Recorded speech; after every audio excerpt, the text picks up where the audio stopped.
Recording has started. Bom, então, como prometido na aula anterior, já vamos começar metendo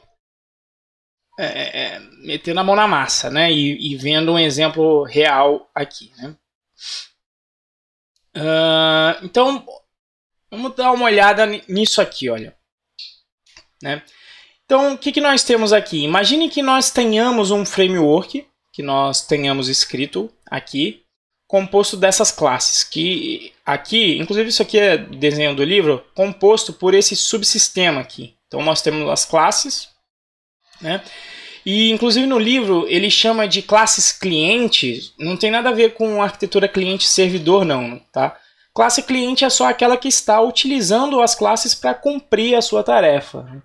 Então, exemplo, a gente utilizava as classes do Flask, que fazia o meio de campo lá para a gente com o protocolo HTTP.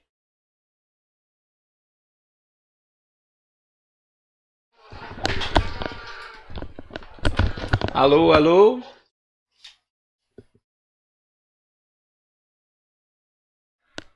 Alô, alô? Recording is on. Que bom, eu caí aqui pelo jeito, vocês pararam de me ouvir, foi isso? Aqui ficou... aqui pra mim deu uma...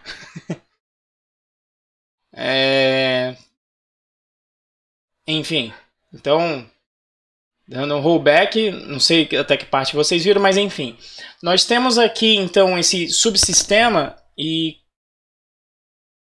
É que a minha... Ah, tá, então deixa eu desligar aqui o vídeo, porque não tem necessidade, né? Pra economizar a banda. Mas enfim, nós temos aqui então um subsistema de classes e classes cliente. Então aqui não tem nada a ver com arquitetura cliente-servidor, tá? É só que essas classes elas fornecem serviços e essas classes cliente utilizam essas classes aqui para executar alguma tarefa. Então, por exemplo, num projeto Web Flask, como o que nós fizemos no curso de Flask e App Engine, as nossas classes que nós fizemos, os nossos handlers, elas utilizavam classes do Flask, né, pertencentes ao framework Flask, para facilitar a nossa vida, né? Porque aí o Flask fazia a interface com o protocolo HTTP para a gente não ter que fazer aquilo do zero, correto? Vocês se lembram lá, por exemplo, criar uma app Flask, a gente importou a classe Flask para isso, nós criamos Blueprint, tinha a classe request de lá do Flask, a JSONify e assim por diante. Então é nesse sentido que, então imagine que aqui eu poderia substituir aqui subsystem classes para classes do Flask aqui. Ou como o João trabalha com Django, eu poderia substituir isso aqui para classes do Django. Apesar que se fosse o Django seria mais interessante assim. Digamos que isso aqui fosse modelo, a parte de modelo do Django, tá? Ou talvez o modelo, ou você poderia considerar algum subsistema do Django, como o modelo ou o form, a parte de form. Então nós utilizamos essas classes, tá? Bom, tá escrito aqui, mas quais são os problemas que vocês enxergam alguns problemas nessa abordagem aqui, do jeito que está aqui, com esse diagrama simplificado aqui de composição em UML?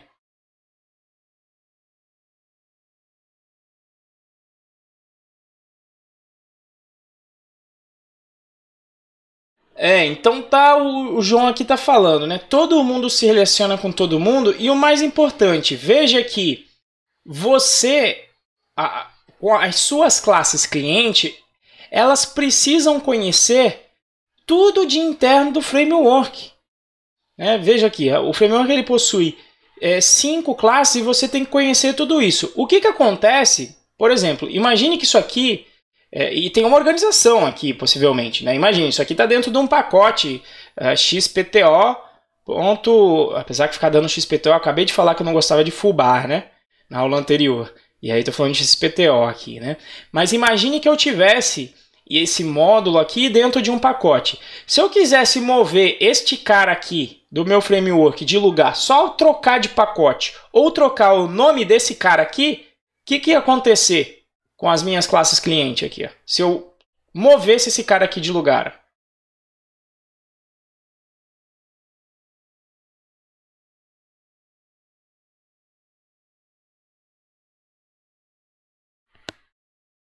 Alô?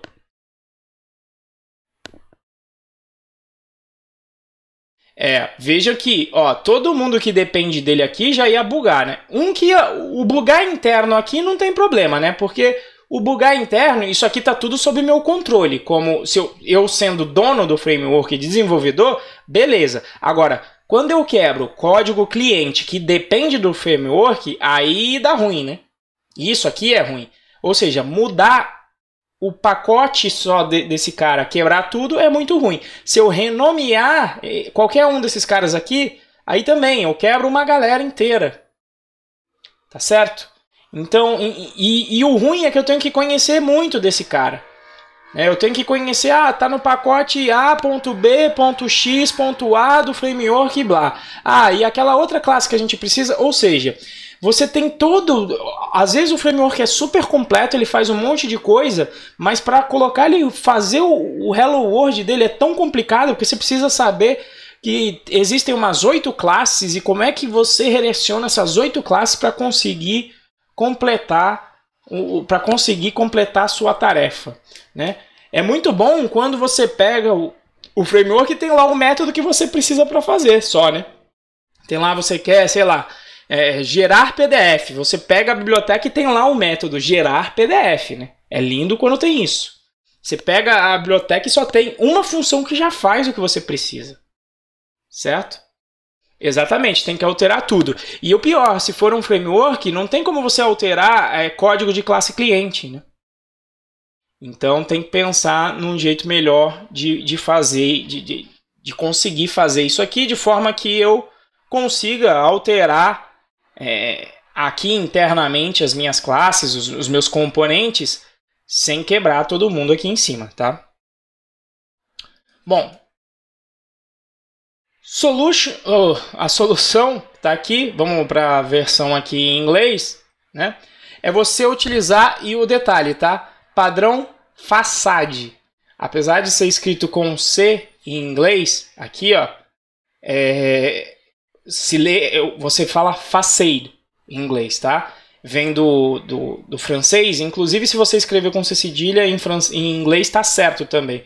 Só que americano não sabe escrever C cedilha, né? Não sabe digitar C cedilha, então eles escrevem com C, tá? Mas se você escrever com C cedilha também está certo em inglês.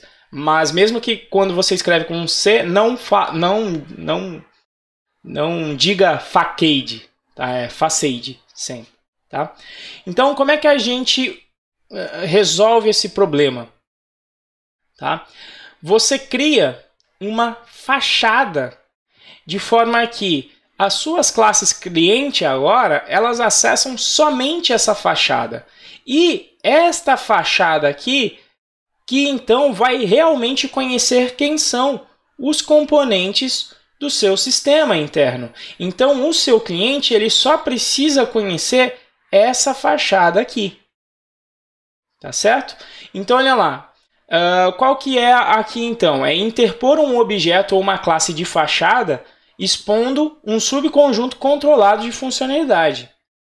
Os clientes só vão acessar a fachada. Então, o que o cliente ganha? Ganha em simplicidade, porque ele não precisa mais ficar sabendo qual é o nome de pacote interno, né? Não tem que ficar sabendo que tem um monte de classe aqui dentro. Não, ele sabe que ele vai chegar em uma fachada só e tudo que ele precisa está dentro daquela fachada. Ele vai chegar ponto, alguma coisa e tudo que ele precisa está ali dentro. Eu não posso colocar essa facade síncrona, né? O que você quer dizer com facade síncrona, João?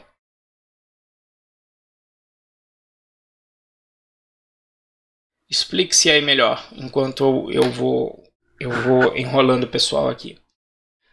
Então, a fachada, na realidade, então, ela em geral, ela nem faz nada, ela é só uma casca. Opa, quem chegou aí? João? Opa, é o João Paulo. Diga aí, João. Não, eu falo assim, se a gente for esperar uma requisição a todo momento nessa camada, minha app vai travar, né? que você quer dizer com minha app? Aí você está pensando em web, né? Isso, eu falo clientes, né? Minhas classes clientes. Não, Se uma então. classe chama. Isso. Então Aí, vamos só para lembrar. Quando eu estou falando aqui de cliente, eu estou falando de classe e não de arquitetura cliente e servidor. Sacou? João? saquei. Entendeu? Então isso aqui não é Entendi. cliente e servidor. É tipo, isso aqui é uma classe do Django. A gente não está falando sobre conexão. Apesar que talvez você esteja falando isso porque talvez você queira criar uma fachada para a sua app, né? E inclusive isso é um bom uso, né? Por exemplo, criar uma fachada para a sua app, ou se a gente estiver falando do Flask, para a sua blueprint, de forma que toda a funcionalidade seja acessada através da fachada. É disso que você está falando? Isso. Tô pensando nisso, principalmente para modelo de banco de dados no Flask. Isso. Se você Porque, fosse... Opa, diga. é porque assim, eu tenho um modelo que é o mesmo para todas as, vamos dizer assim, classes no banco de dados. E quando eu vou fazer, mas eu tenho que fazer em tabelas diferentes, entendeu? É tipo, a tabela econômica do estado de São Paulo, tabela econômica do estado de Goiás, e assim por diante. Mas apesar de tudo, elas têm os mesmos dados. Hum, Não entendi. Desculpa, tabela de... No meu banco eu tenho que pôr uma tabela, mas cada tabela, apesar de ter os mesmos dados, tem que ser diferentes, entendeu? Não. Explica melhor Porque aí. assim, cada, cliente desse, cada classe dessa vai representar dado de um lugar. Eu vou criar uma classe para cada estado, entendeu? Vou criar uma classe para o estado de São Paulo, vou criar uma classe para o estado de Goiás, estado de Tocantins, mas com as mesmas requisições. Putz, eu acho que então manda o problema porque talvez aí a gente não esteja falando tanto de facade. Porque em geral ele representa a camada do sistema em geral. Se você me falar que aí precisa de um cliente para a tua app responder os dados de cada um dos estados e você colocar isso como funcionalidade, beleza. Acho que até o caso que o Davi está comentando aqui, sim, é exatamente o caso que o Davi está comentando aqui, é justamente, Davi, um facade, né? Que ele cria olha lá, ele está falando, ele cria um API concentrando a lógica de todo um projeto. Nele ele coloca funções e outras coisas onde o resto do projeto deverá usar. Só o que estiver ali. Não sei se é um para um com esse pattern, mas acho que é semelhante. Sim, exatamente. Você cria um por app ou um pelo projeto inteiro, Davi? App, onde app aqui é o conceito de app que o João está falando, até onde entendi, é o app do Django, que seria o blueprint do Flask, ou que seria... Às vezes é que a gente não chama de módulo em Python, porque módulo já é o nome do script, né? E aí você disciplina o acesso à app para não ficar uma... Qual é a ideia aqui, né? Porque senão, por exemplo, te explicar aqui, João. Para você, por exemplo, vamos supor que você precisa desse cara e você criou o seu módulo de dados de algum estado, né? E daqui a pouco você vai...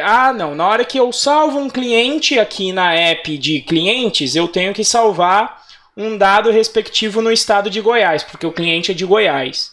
Aí depois...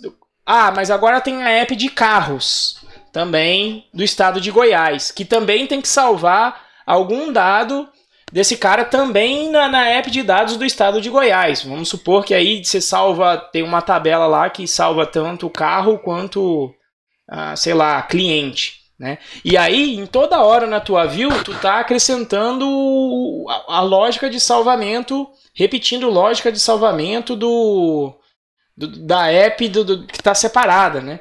Então o ideal às vezes é você isolar, você não pode ficar repetindo esses caras. Né? O import fica em separado e em ideal a lógica fica toda na fachada e em alto nível. E muitas vezes você nem expõe nem o modelo, saca? Você só faz uma chamada, ó, salva isso aqui. E às vezes o que você está mandando salvar não está nem relativo ao modelo. Você salva e você manda parâmetro. Né? Porque aí você desacopla, né? O banco de dados da tua camada de negócio. Muitas vezes a tua camada de negócio é mais complexo do que a forma que você modelou o banco.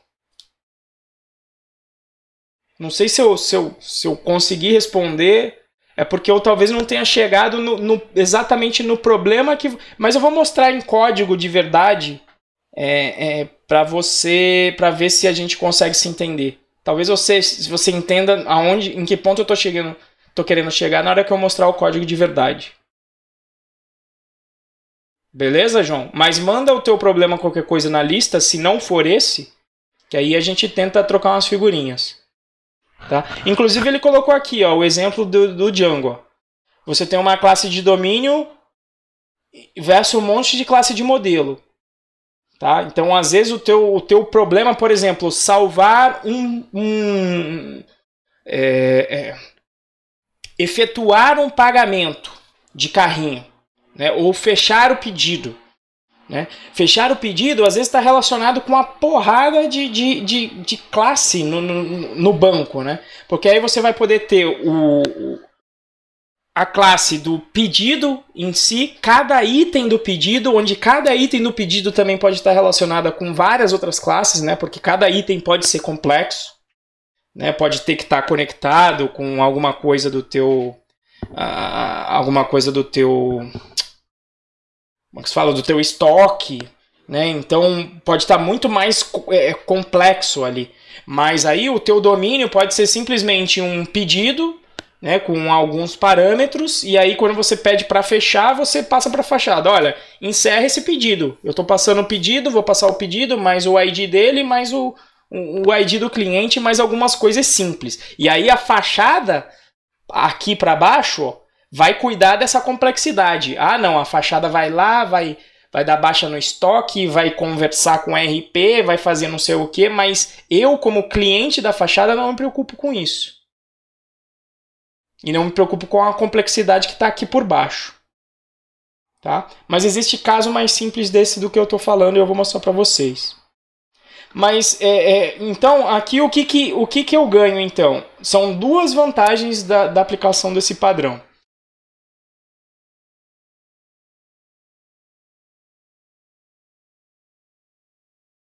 Quando comentei sobre proteger o código de desenvolvedor, achava que através da Faceit conseguia fazer isso. Na realidade, lá no Java você consegue, né? Porque o conceito do proteger lá no Java existe. Porque você enfia tudo privado lá ou protegido dentro de um pacote, o cara realmente não vai conseguir acessar. Mas aqui seria o proteger no sentido de indicar, né, do Python, né? Aquele sentido de, olha, eu estou te indicando a melhor... Isso, de simplificar, exatamente. Entendeu? Então, a classe cliente vai ganhar a vantagem. Quem utilizar o meu framework vai ganhar a vantagem de ter toda a funcionalidade centralizada em um só local. Então, ele não precisa conhecer nada de hierarquia do meu framework. Ele acessa tudo na fachada. E eu, como desenvolvedor do framework, eu ganho a liberdade de, se eu trocar isso aqui de nome, não tem problema. Desde que eu não mude o nome disso na fachada, não tem problema. Beleza? Então vamos lá. Então, resumo de um problema comum de um projeto, mais a estrutura de solução, que são as vantagens e desvantagens. Estou mostrando aquele padrão que a gente viu lá, né? Possivelmente, o Davi. Em Java, você vai criar uma interface. Depois você vai criar uma interface impli que vai fazer acesso a todas as classes internas de dentro do seu pacote. Mas em C++, C Sharp, possivelmente vai ser uma DLL. Com certeza vai ser isso aí, Davi. para proteger o código. Mas é mais no sentido de utilização aqui mesmo, tá? Vamos ver isso? Vamos primeiro ver a gente continua nos slides, vamos ver os exemplos para eu tentar clarificar para vocês isso. Onde a gente viu isso... Viu, mas não viu, né? Viu, mas vocês não sabiam que estavam vendo isso. Python Requests. Vocês se lembram dessa biblioteca aqui, né? Tem que lembrar, né? Que essa daqui acho que é a biblioteca mais famosa do Python.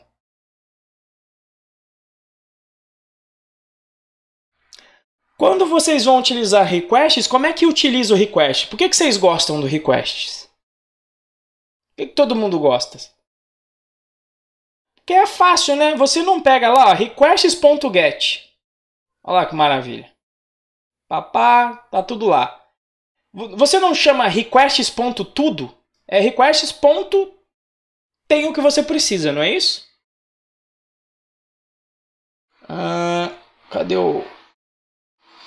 Requests HTTP for humans. Cadê o...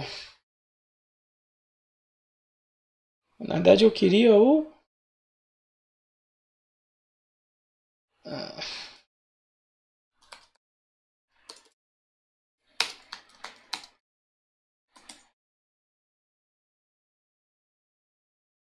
Código-fonte. Vamos dar uma olhada no requests, ó. Então, se você... Isso, quando você vai utilizar o URL lib, aí tem algumas funções lá, é meio complicado, às vezes você tem que... Até que o URL lib tem uma porrada de função, só que até é difícil. Mas olha só a quantidade de classe que tem dentro de requests. Alguma vez vocês tiveram que utilizar alguma classe daqui de dentro? Pelo menos nos usos mais simples, é difícil você ter que interagir direto com essas classes aqui de dentro, certo? Você interage direto com requests. Cookies. Aí não tem jeito, aí não tem como fugir muito. Mas, no geral, para as coisas mais simples, olha aqui, ó. Mas mesmo assim, precisou de cookie, você deve ter importado o requests.cookie ou não? Olha aqui o que está acontecendo. Ó. De URL lib. Ah, tá. Não. Esquece aí. Vamos puxar aqui para mais fácil, que é do requests. Olha só a fachada do requests, que inclusive é assim que é implementado em Python. Inclusive estava lá no slide do Peter Norvig, né? Ele falou, em linguagens que existe o módulo, o padrão fachada ele fica muito mais simples. Se vocês tiverem curiosidade, eu até posso mostrar o padrão fachada, o oficial. Eu posso mostrar ele em Java, se vocês quiserem. Ou até mesmo em Python, né? Então, olha lá, ele colocou a documentação e ele utilizou um próprio, que é a primeira maneira de se fazer o facade, que é dentro de um módulo, e em geral ele faz até no próprio pacote, no dunder init do pacote, porque aí você importa o pacote e pode fazer ponto no import do pacote. Por isso que você faz import requests e faz requests ponto qualquer coisa. Então vamos investigar de onde que sai get lá, olha lá. Ele importa o URL 3, chardet, warnings, bababá, tá checando algumas coisas, bababá. Está importando úteis. Mas olha lá, olha. A mesma coisa até que o Davi estava fazendo. Olha lá, ele criou um API. E do API, olha, ele está importando request, está importando o método get, está importando o método read, está importando o método post, está importando o método patch. Olha lá, para a sessão. Está importando os status code. E aí veja que ele não ficou enfiando tudo isso aqui dentro, porque ia ficar um lixo se ele pegasse tudo isso de código, que ele organizou o código. Então veja que dá para você ir lá no código e ver, deixa eu ver, os códigos de status HTTP está dentro de .status code. Então ele deixou organizado. Ó. Se você entrar na página de status code, olha lá, tem aqui todos os status code aqui, ó, de HTTP, ó, tudo bonitinho, separado no seu próprio arquivo. Tá vendo? Ó? Com a sua definição de lookup dict, tá? Construindo os códigos quando necessário, colocando aqui, fazendo a tabela de procura. E aí, então, a minha fachada, o que ele está fazendo? Está servindo para simplificar. Então, na prática, o meu usuário ele não precisa saber que existe um módulo dentro do request chamado status code. Na prática, os codes já estão lá dentro. Você tem acesso a todos os codes daqui por conta desse import que está aqui. E veja que isso é uma forma de fazer. Ponto status codes. Você tem acesso a todos os códigos HTTP daqui, de dentro do próprio request. Olha lá, todas as exceções. Ele colocou isso tudo em um módulo em separado. Olha lá, tudo da API de GET. Se você quiser então entrar aqui em API, que são as funcionalidades, olha lá. Olha o request, o que ele faz, toda a documentação. Olha lá o método GET, que é um dos que a gente mais usa. Como é que ele está definindo. Possivelmente ele vai fazer chamada com request para todos. Está delegando para o método request. Todo mundo passando, passando aqui os parâmetros para você já. Tá vendo? Então, no método API ele prepara todo mundo e lá na fachada ele só expõe isso para o usuário final. Sacaram a implementação do fachada no módulo? Veja que não tem aqui a utilização de nenhuma classe. É praticamente só import. O que é característica da fachada. Algumas vezes a turma, inclusive, quando você não quer que o usuário realmente não saiba de nada daqui de dentro, às vezes a turma coloca o nome do módulo começando com um underline. Tá até aqui, ele colocou o internal utils aqui, começando com underline. Tá vendo? Por quê? Ele até colocou o nome como internal utils. Ou seja, que é para ninguém mexer nesse cara lá. Unicode is ask com a funçãozinha. Apesar que vocês sabem que esse negócio de utils em geral é complicado, mas veja que ele deixou aqui bem isolado para ninguém importar isso aqui de bobeira por aí. Mas viu, ficou tudo separadinho, mas essa complexidade toda fica escondida do cliente final por conta do padrão Facade aqui implementado no Python como um módulo. Sacaram?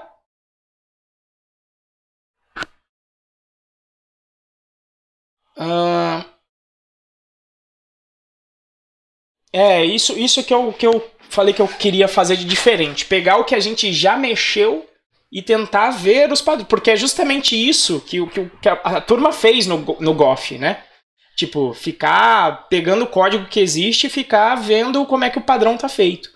Inclusive, o Luciano falou que não existe livro em Python de padrão de projeto bom.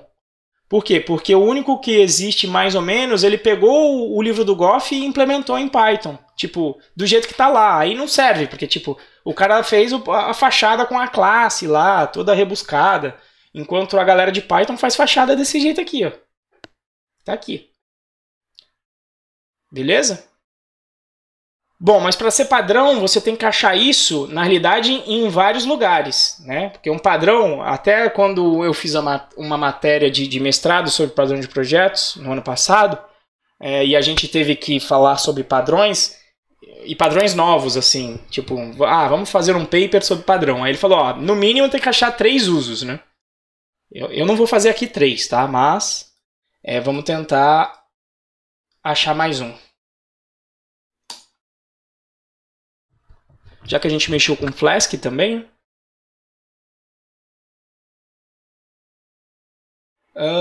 Fork me on GitHub. Vocês se lembram que lá no Flask também a gente fazia import Flask e do Flask a gente importava tudo. Vocês se lembram disso? A gente importou app, a gente importou blueprint. Vamos dar uma olhada de novo? Olha lá. A gente importou Flask. E Flask não está aqui dentro, Está lá dentro de app. Cadê Blueprint? Olha lá. Blueprint Tá dentro de blueprints. E eu acho que vocês não reparavam nisso, porque eu não também na época eu não fiz questão de explicar. Deixa eu até abrir aqui o projeto. Cadê? Open Recent. App Engine Flask. Deixa ele abrindo aí, e aí eu volto. Mas olha lá, mesmo padrão do requests, né? Olha lá. Então, se você quiser ver o código de app, olha lá, tá tudo separadinho lá. O código de Flask tá tudo separadinho na classe, no módulo app. Então, a classe Flask vai estar aqui dentro. Talvez seja grande, porque tá demorando. Olha aí. Ctrl F. Flask. Pesquisar. Aí, ó. Olha a classe Flask que a gente importa lá. Mas veja que se ele quiser mudar aqui para Flask XPTO, não teria problema. Se ele quisesse mudar essa classe para Flask XPTO, ou para sacanear, já que eu tinha falado, se ele quiser mudar o nome dessa classe para Flask Bar e não quebrar o projeto de ninguém, o que ele faz? Ele muda lá para Flask Bar, né? Ele vai ter que mudar internamente todo mundo para Flask Bar, mas aí ele vai vir aqui na minha fachada e vai fazer o que aqui, ó? Ele ia ter que fazer o que? Se ele mudasse o nome da classe lá para Flask Bar, o que ele ia ter que fazer aqui para não quebrar o código de ninguém que esteja rodando Flask no seu servidor? O que ele teria que fazer aqui, ó? Nessa linha aqui, ó. Vocês entenderam o problema? Vamos supor que ele quer renomear a classe para Flask Bar. O que ele teria que fazer? Renomeia lá e o que ele teria que fazer nessa linha 21?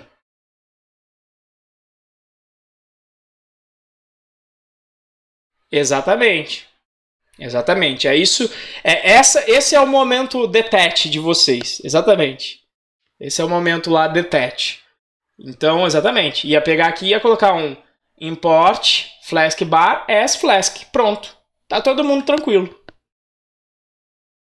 Então, veja que ele dá esse import e ele não usa em nenhum momento. E a priori, inclusive se você colocar PEP8 aqui, ele ia dar pau aqui, ia falar, ó, você importou e não usou, e encheu o saco aqui. Você tem que colocar aqui não passe a qualidade de código aqui, porque aqui eu estou importando porque na realidade eu quero exportar, né? Inclusive quando você lá no PyCharm, quando você tem uma opção que ele otimiza os imports, né?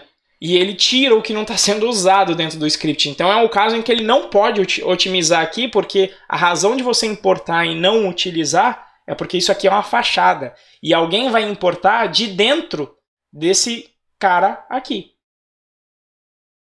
Mas excelente aí, hein, Matheus? Matheus tá arisco aí no negócio. Agora, quando o criador aí, ele faz dessa maneira, ó, inclusive tá aqui, ó, né, ó, Flask, aqui é o caso do blueprint. Eu acho que vocês não perceberam, porque eu também nem expliquei isso quando nós estávamos fazendo o curso do Flask, mas eu vou mostrar aqui agora. Eu fiz e vocês talvez nem tenham visto. Quando eu estou utilizando o PyCharm, o que acontece? Eu sou um cara de IDE, né? E ele faz os imports para a gente.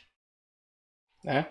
Então eu estava lá. Quando eu resolvo utilizar o Blueprint, eu dou o Alt e Enter aqui.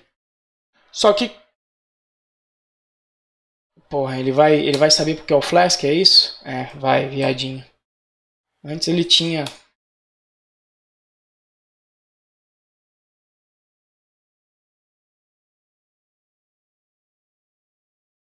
Eu me lembro que quando eu fiz com vocês, ele tinha me dado um import meio errado. Deixa eu ver se acontece com a app. Cadê a app? É que eu acho que eles são malandros, eles devem já ter... Como o Flask está aqui, deixa eu tirar tudo.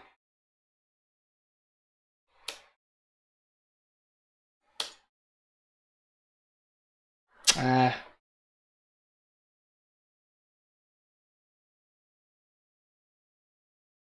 Não está acontecendo aqui nesse caso.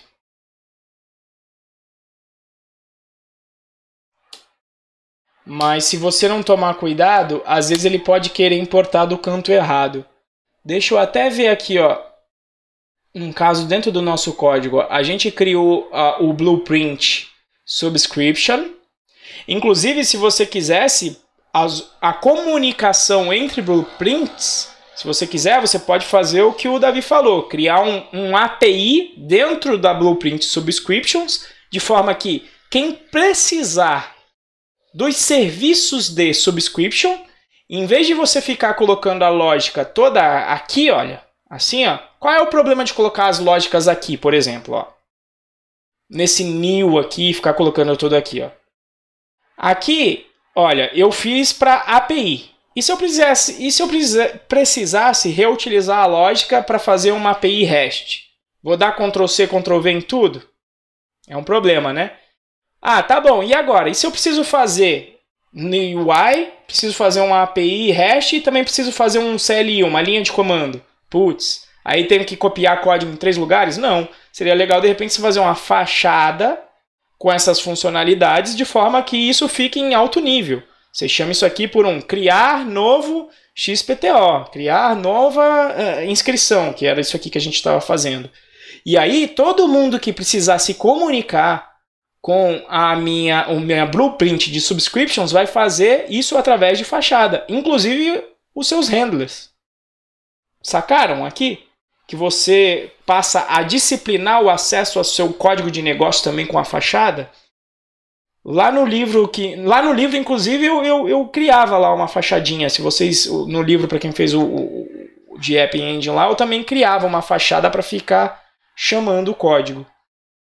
Inclusive lá eu coloquei uma arquitetura para não bloquear, ô João. Se você não quiser coisa que bloqueie, você, por exemplo, poderia utilizar, colocar na sua fachada métodos utilizando a Sync.io.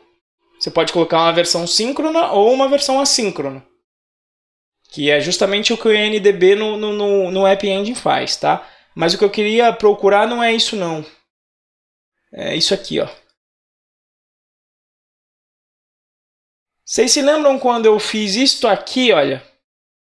Não sei se vocês lembram do projeto, né? Mas no projeto nós criamos o blueprint. Por acaso eu tinha criado aqui no Handler, por comodidade, porque eu ia ficar utilizando o blueprint aqui dentro para criar minhas rotas no Flask. Ó, tá tudo aqui. Mas aí o que acontece? Eu precisava pegar esse meu blueprint e conectar com a minha app. Que inclusive foi nesse módulo aqui, ó, no meu config. Foi aqui? Ó. No meu config apps, eu preciso... A questão é que tanta requisição que meus testes estão demorando 1 minuto. Então aí eu acho que é outra pegada. Manda o teu problema então, João, que a gente pode discutir sobre isso aí. Aqui teste a priori só se você estiver fazendo requisição de verdade, né? Se você estiver mocando isso aí, fazendo em memória, a priori não deveria demorar isso. Sacou? Se for teste unitário, né? Se for teste de integração, aí às vezes não tem jeito. Mas enfim, deixa eu voltar aqui só. Então, não sei se vocês... Deixa eu contextualizar melhor. Se lembram? Nós criamos uma blueprint e eu coloquei isso no handler porque eu saí roteando, utilizando meu blueprint para criar as minhas rotas aqui. Né? Só que a questão é que eu precisava configurar na minha app, em algum momento, e eu fiz isso daqui, eu precisava acrescentar o meu blueprint do meu blueprint de subscriptions na minha app da minha aplicação web. E aí, olha só, eu utilizei aqui também o padrão Facade. Tá certo que aqui ainda tá bobinho, porque a única coisa que eu expus do meu blueprint, da minha blueprint de subscription, a única coisa que eu expus foi a classe blueprint em si. Então eu utilizei aqui o padrão em si. Para quê? Para que de fora o meu config blueprints não precisasse saber que existe um handlers dentro do meu projeto. Para quê? Se eu quiser, por acaso, trocar o nome disso aqui, não quero que isso aqui se chame mais blueprint, eu quero que isso aqui se chame app, não tem problema. Se eu trocar o nome disso aqui para app, desde que eu mantenha isso aqui, vamos até ver se o teste aqui tá rodando tudo. PyTestes em main, vamos rodar os testes. Beleza, vamos ver se rola aqui um refactor. Apesar que eu acho que tinha algum teste que eu... Mas enfim, vamos tentar aqui. Eu vou trocar esse blueprint aqui para app. Porque eu me lembro que quando eu comecei o código eu falei que um blueprint era muito parecido com uma app. Não quebrou nenhum teste. E... cadê... A única coisa é que aqui ele trocou para app, mas não é isso que eu queria que acontecesse. Eu queria que aqui que ele continuasse utilizando blueprint, que era a API padrão. Isso aqui tinha que continuar utilizando blueprint. Então é aquela mesma pegada que eu tinha falado. Beleza, importa app as blueprint.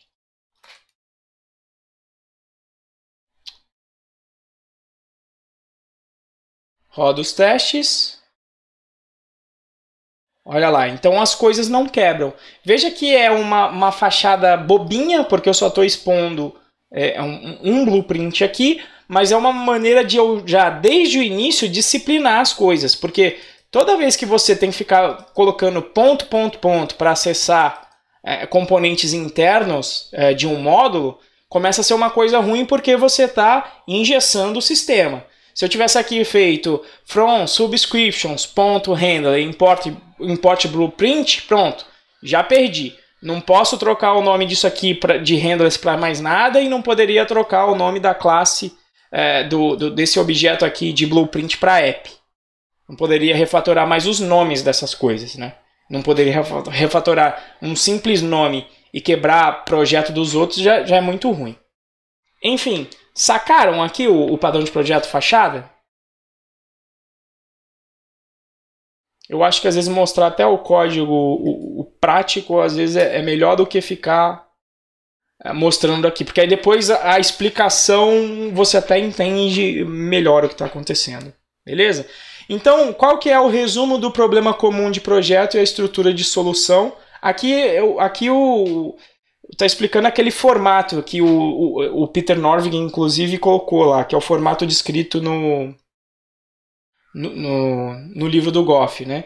Então a gente precisa resumir qual é o problema comum de um projeto, mais qual é a estrutura da solução. Então qual que é o problema comum? Acesso a componentes internos de um subsistema. Estrutura de uma solução em Python para fachada. O nome do projeto, que é importante. Por que você tem um nome? Porque fica fácil de pesquisar.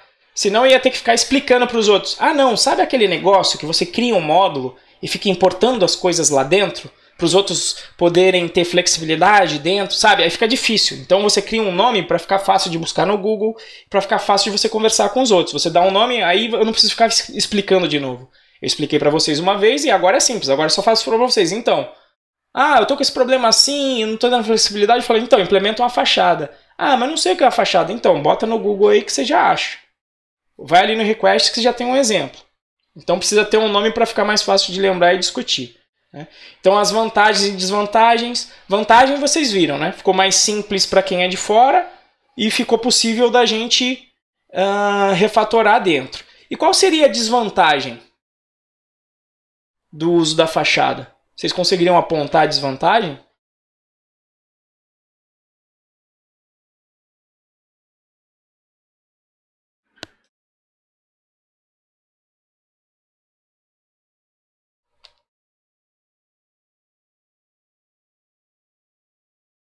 Talvez fazer muitas coisas, mas o fazer muitas coisas a priori é mais ou menos, porque ele está unificando, né? Mas a priori, se você pensar em termos de responsabilidade, né, de um elemento, sim, porque a estrutura dele é unificar. Mas eu acho que o principal é o que o Davi colocou. O fato de você ter que ter mais uma camada, toda vez que você vai adicionar alguma coisa, você tem que colocar o módulo interno que implementa aquela feature, e depois você tem que lembrar de acrescentar aquilo na fachada. Né? Se você mudar o nome daquilo internamente, você tem que lembrar de manter a consistência da interface na fachada. Então, por exemplo, aquilo ali que eu fiz, ó, eu refatorei o nome, aí eu tinha que lembrar, opa, eu refatorei o nome, e foi no PyCharm, o PyCharm muda todo mundo, então eu tenho que lembrar de voltar lá na fachada e voltar para o nome antigo, porque senão vai quebrar o código de todo mundo. Não é desempenho. Óbvio que vai quebrar um pouco o desempenho, mas eu não diria que isso vai ser ruim. Não vai ser significante para um sistema em geral. Mas eu diria que vai aumentar a complexidade do sistema em mais uma camada.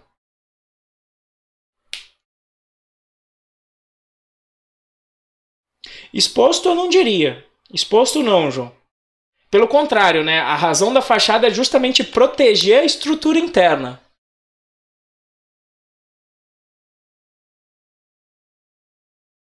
Eu acho que exposto já não, porque a razão da fachada é justamente proteger, é evitar a exposição.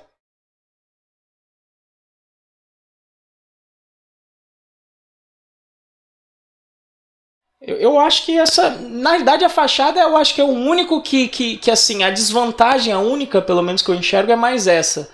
É o fato de você acrescentar uma camada a mais e você como mantenedor do subsistema tem então esse passo a mais de ter que manter a consistência da interface. Mas é um padrão de projeto que eu gosto muito, assim, que para disciplinar o acesso a uma app eu acho fantástico. Para você criar uma lib estilo requests. Você vê que no Django ele é utilizado direto também, né? Ó, aí eu consigo mencionar 3, né? No Django ele também é utilizado, né? GitHub. Se eu não me engano, no Django... Eu tô chutando, no Django eu não tenho certeza, tá? No Requests e no Flask eu tinha... Mas eu acho que o Models vai ser uma fachada, o Forms vai ser outra fachada. Vamos dar uma olhada aqui, ó. Olha lá, Forms. Em geral, tudo que você acessa de Forms, ele tá aqui dentro, não é isso? Vamos lá dar uma olhada lá no init. Cadê a classe? É porque ele está dando um import em tudo, tá vendo? E o pessoal às vezes diz até que... olha lá o que eu disse. Inclusive ele está falando no QE. Ou seja, deixa eu importar todo mundo aqui porque ele está importando tudo. Apesar que eu, em particular, eu não gosto disso, né? Porque aí tudo que o cara cria aqui dentro vai ficar exposto na fachada. Aí eu já não curto muito. Porque se alguém criar qualquer coisa aqui, vai lá para dentro. Né? Então, ou seja, tudo que está aqui dentro tá indo para fora. Então, vamos ver, sei lá, no Forms, deve ter a classe Form aqui dentro. Declarative Meta Class. Aí eu não gosto, porque você já usou isso aqui alguma vez? Declarative Meta Class? Aquilo ali chama preguiça. Que deve ter tanto... Base Form. Eu acho que isso não é uma classe que, em geral, você deve... The main implementation of all form... Olha lá. Em geral, base form não é uma classe que você vai estender. Eu diria que você deve... Em geral, você estende de form ou de model form. Me corrija aí, João. Os meus parcos conhecimentos de Django, o normal é você herdar desse cara aqui, ó. Ou form ou de model form. Então... eu vou então citar o Django como um mau uso de fachada. Porque quando ele mete o asterisco lá, olha, Eu não sei, ó, mas base form é só uma classe que é base para todos os forms. Por exemplo, form estende dela e eu sei que o model form estende dela, herda dela. Mas eu não sei se você precisa utilizar declarative fields meta class, porque isso aqui é uma meta classe que vai servir basicamente para percorrer os campos do base form e fazer aquela extração de dados que a gente viu lá no Python para quem sabe Python.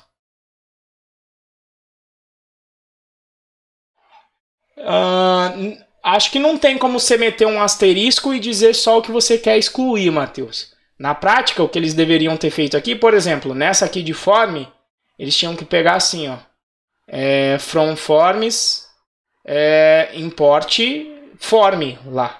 Aqui. Então, esse aqui vai ser um caso de mau uso no Django. Porque é o problema que eu falei. Ó, quando você faz isso, aí você está expondo tudo na fachada. Aí meio que perde o sentido, porque alguém vai estar importando pode estar importando aquele declarative form lá. E aí, se a pessoa está importando e está usando e alguém mudar aqui, é porque o cara está importando tudo que está lá. Então... entendeu? E aí o cara não tem a possibilidade de criar um campo protegido dentro de forms que ele só vai utilizar lá dentro, como é o caso daquela metaclasse ali. Ó. Essa metaclasse aqui, ó, só pela aula do Python, para quem sabe Python, isso aqui é certeza. Ó. Isso aqui é a metaclasse que não deveria estar ali. Ó. Cadê? Essa metaclasse deve estar sendo utilizada aqui dentro desse base form, em algum canto.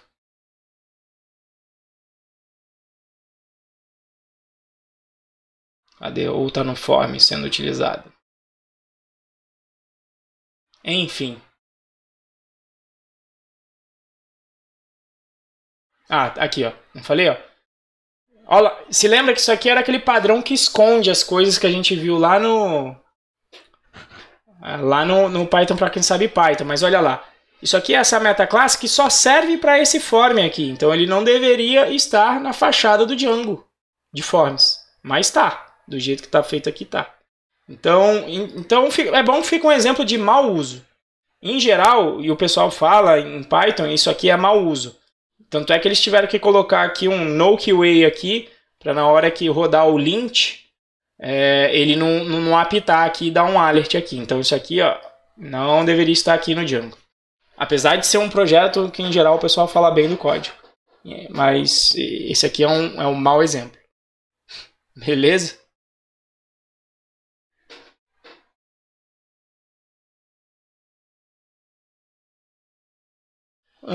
Então, descrições de objetos e classes que se comunicam, customizados para resolver um problema geral. Isso aqui é a explicação lá do Goff. Né? Então, a explicação aqui da fachada é isso. Então, é para a gente explicando o que não é. Tá? Então, o padrão de projeto não é uma estrutura de dados, não é algoritmo, não é arquitetura específica de domínio, não é recurso de linguagem, não é biblioteca. Tá? Tem que ser estudado no contexto de linguagem. Inclusive, fachada é uma exceção, porque eu diria que o conceito da fachada é aplicado em várias linguagens, quase que em todas elas. Tá? E fornecer usos conhecidos. E aqui ele colocou isso que eu já falei lá, olha lá. Padrões de projeto não são inventados, são descobertos, porque é padrão no sentido de reconhecimento de padrões. Vocês viram que a gente viu 3 lugares o padrão fachada, do jeito inclusive pythonico de ser, dentro de um módulo, sendo utilizado em 3 projetos diferentes e em 3 projetos de peso dentro da comunidade Python, que é no Flask, no Requests e no Django, que eu diria que esses 3 aí dentro de programação web formam uma tríade que, cara, se você não conhece um desses 3 e mexe com web em Python, alguma coisa está errada. Ou você está mexendo com clone. Deve ainda estar aí por legado? Pode ser, Davi. Pode ser que sim. Tá tentando aconchambrar aí pra galera do Django aí, né? Mas acontece. Não tô desmerecendo o Django, não. Django é um projeto sinistro. Mas dá pra pegar o history aqui, ó. Setembro de 2015 é a última mexida. Alguém aí já podia ter falado, ô gente, vamos, né? O problema é que agora que eles colocaram, né? Se alguém for mexer... Ó, aqui teve um que não... Alguém, ó... alguém fez um certo aqui, né? Deixa eu ver se dentro desse exceptions tem mais alguma coisa além do validator error. Mas aquilo ali tá com cara de preguiça, bicho. Ah, não. Talvez porque não seja de dentro do forms, né? Então tá dentro do Django Core Exceptions. Mas... E aí por isso que ele não quis importar tudo, né? Porque aí nem faria sentido. Pô, tô dentro do forms e tô importando tudo. Mas isso aqui chama preguiça. Porque realmente, vê que inclusive isso é a desvantagem a desvantagem que traz a fachada, né? Veja aqui no Fields. Os Fields são um monte de classes. Olha lá, tem... Ó, olha só, quantos são os Fields? Ah, tem isso aqui pelo menos, ô Matheus. Tem como você definir quando alguém dá um import asterisco? Desculpa, você fez uma pergunta e eu que dei mole. Quando alguém dá um import asterisco, se você definir o atributo $all de um módulo, isso aqui é o que vai ser importado. Então, desculpa, é verdade. Se você definir o $all, aí realmente você pode enfiar o asterisco lá fora. É verdade. Eu tô dando mole. Aí sim. Mas mesmo assim, eu não sei. Eu prefiro ser explícito. Até porque ficar colocando string aqui, eu como sou do PyCharm, né, velho? Eu prefiro o autocomplete do que ficar escrevendo string. Deixa eu ver se ele definiu um all aqui no forms. E aí, de repente eu que tô falando. Ah, não. Então, desfaço o que eu disse. Não, tem um all aqui. Desfaço o que eu falei. Em cada lugar tem um all. Tá. Desfaço o que eu falei. Em todo lugar tem um all.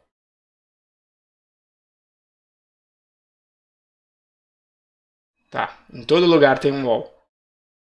Desculpem. Mas eu prefiro o modo Flask de fazer as coisas e o do requests, porque abrindo o init e verificando o script, fica claro o que está acontecendo. Aqui exige um passo, uma complexidade maior, porque eu tenho que entrar, eu tenho que investigar para ver se tem o wall, e aí sim ver se isso aqui está aqui.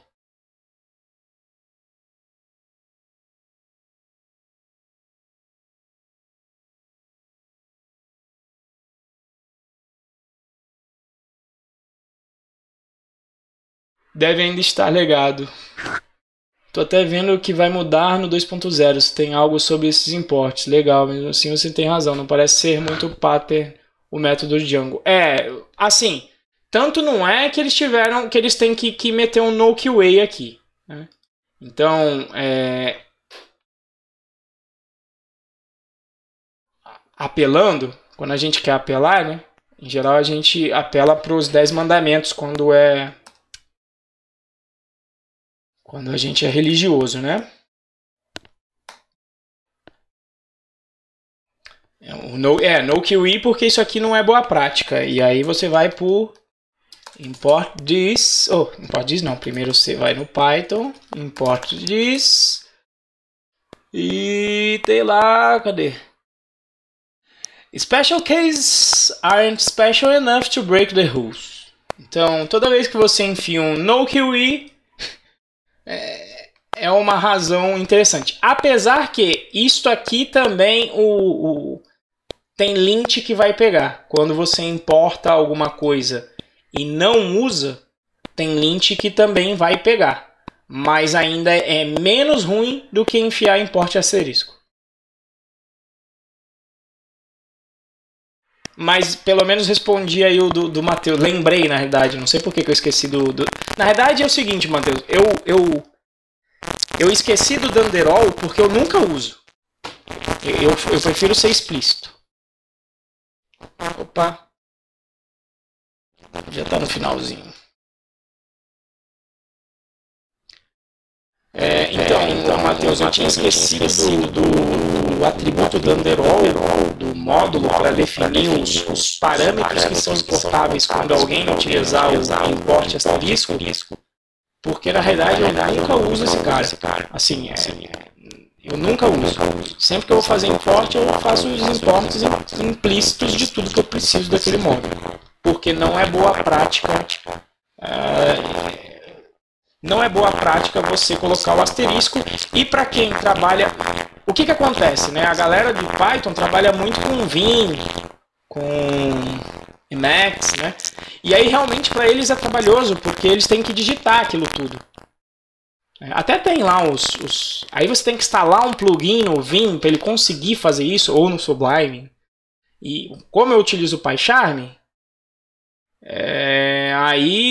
aí eu contra espaço e ele importa as coisas para mim. Então eu não preciso ficar digitando. Por isso que eu nunca me sugo muito com import. A única hora que eu me sugo é essa. Se eu quero fazer o import dentro da fachada, e aí eu não posso dar aquela otimização de código porque ele tira imports que não estão sendo utilizados. É só no Forms colocaram no QA. Pois é. Eles poderiam... Enfim, também em vez de eu ficar reclamando, eu poderia mandar um pull request, né? Fica a dica aí, se alguém quiser contribuir com Django, porque às vezes conta, né? Ter um pull request aceito em um grande framework, aí você coloca no currículo, por mais que seja pequenininho. Se alguém tiver curiosidade, pergunta, fala, pô, tá nojento isso aqui, vamos tirar esse SnowQE daqui. E aí você vai ter o trabalho de pegar aí todos esses Dunderwall e tirar aquilo de lá e fazer o import de verdade ali naquele Dunder init. Seria uma proposta de pull request para o codebase do Django. Beleza, gente. Deixa eu ver aqui se... Então estudamos no... Aqui tem uns exemplos de fachada, mas eu não vou comentar os exemplos do Luciano, porque eu nunca usei esse dbHash, sei lá, e eu acho que... Algum de vocês já usou isso aqui? Deixa eu até perguntar. dbHash. Que é para você... Eu até lembro dele explicando e tal, mas eu nunca usei. Falei, eu prefiro pegar as coisas que eu manjo e tal. O ASPF também até funciona também como uma fachada e de simplificação, né? Que quando você faz algumas coisas como base name, dir name, por baixo dos panos, ele está fazendo chamada para split mais acesso a item. Quando você pergunta se é diretório, na realidade ele está fazendo composição de métodos para que a interface fique mais amistosa para um ser humano.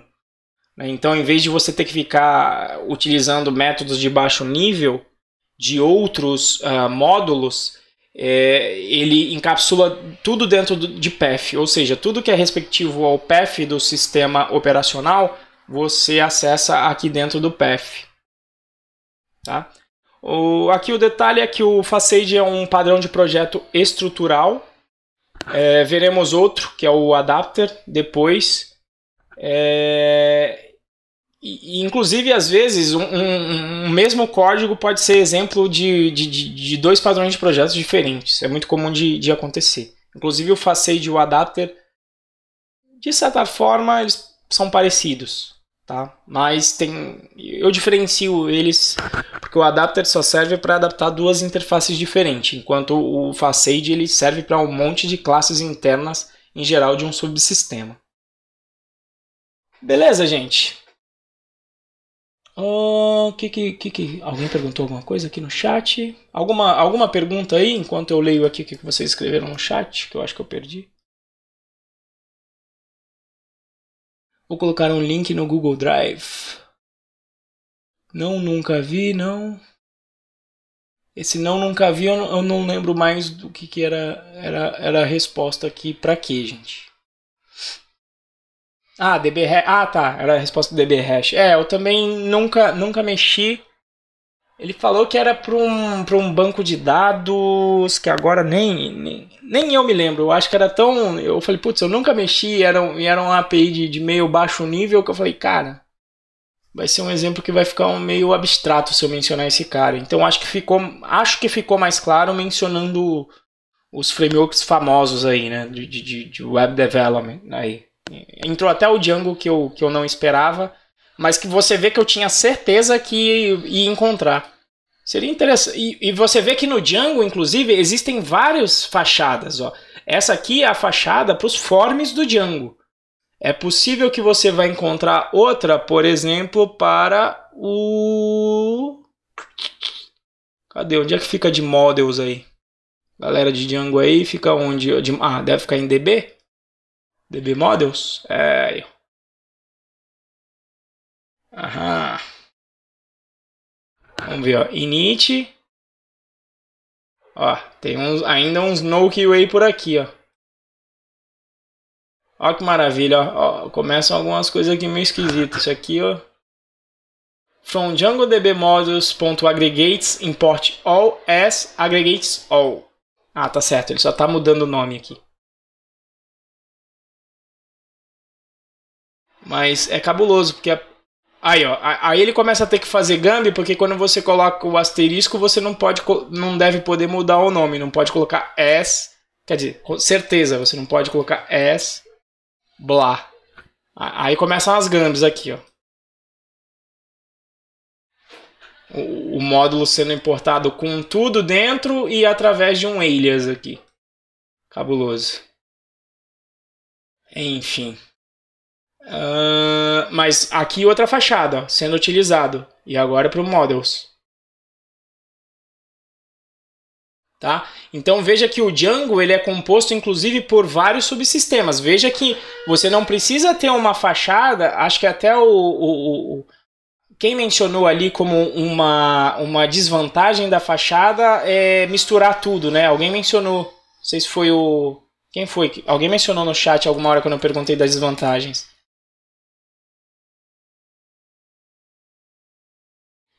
Alguém falou lá, uma desvantagem é misturar tudo.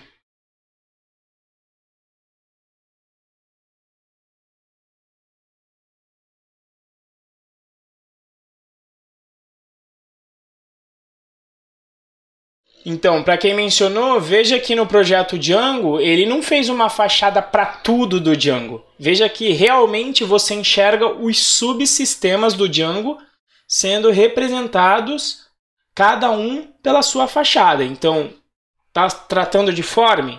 A fachada para o form. Está tratando de modelo? Uma fachada para o modelo. Deve ter ainda mais subsistemas aqui. É que os que eu mais conheço é form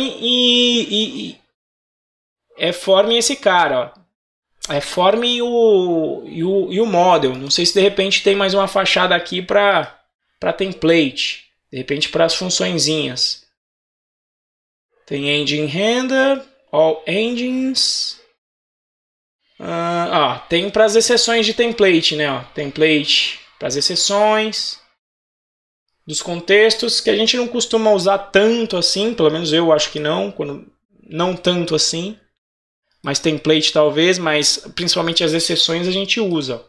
Mas é uma fachada para o subsistema de templates do Django. Enfim. Acho que o que não faltou aí foi exemplo, né?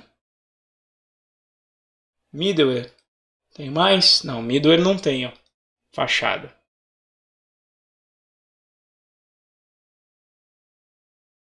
Core handlers, enfim, ó, fachada para e-mail, talvez. Ó, a fachada ali, ó, é batata, ó. Fachada você encontra em tudo quanto é canto. Pega qualquer framework, principalmente quem for escrever, não tem jeito. Você vai acabar utilizando fachada para facilitar a sua vida. Beleza, gente, passamos aqui 15 minutos, mas acho que é legal ver esses exemplos, fazer a caça.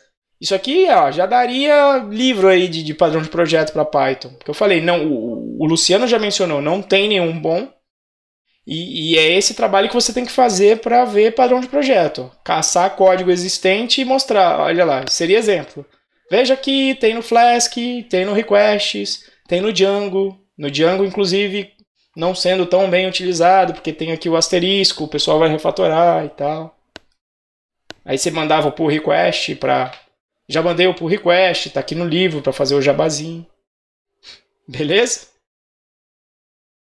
Tranquilo, galera? Curtiram a pegada de voltar nos projetos anteriores para enxergar? Essa é a pegada que eu comentei.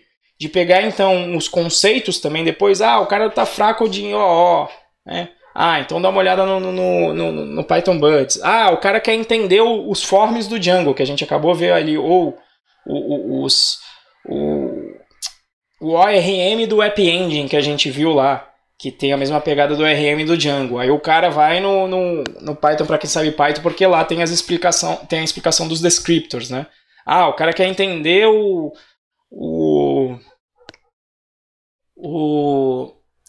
decorator do Flask mais a fundo, até para poder utilizar para ele também. Aí o cara vai no objetos pythônicos, né, para entender de decorator. Achei mais um link, livro de Design Patterns em cima do Django. Coloquei no Drive. Massa. Vou dar uma olhada. O Luciano falou que de Design Pattern em si, ele comentou alguns livros que não são de Design Pattern. Eu me lembro que até ele tinha comentado que o melhor livro que ele viu de Design Pattern para Python, na verdade é um livro de Ruby. Que ele falou que como as linguagens são parecidas, em Ruby eles tiveram esse cuidado de fazer a adaptação dos padrões, né?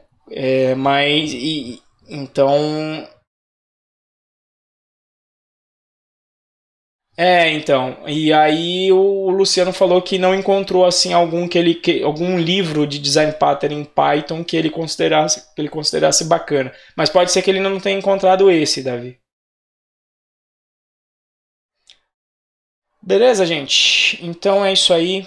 Muito obrigado por esse primeiro dia. Espero que vocês tenham curtido. E, enfim, me deem feedback também sobre essa pegada de misturar os assuntos. Eu acho que esse é o caminho, mas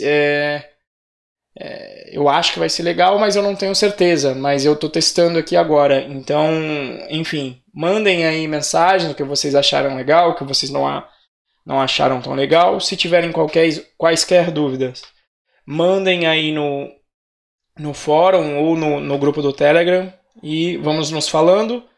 Quinta-feira estamos de volta aí para dar continuidade aí nos padrões de projeto, tentando fazer sempre esse link com projetos reais ou projetos que nós já tenhamos trabalhado. Beleza? Grande abraço, boa noite para todos.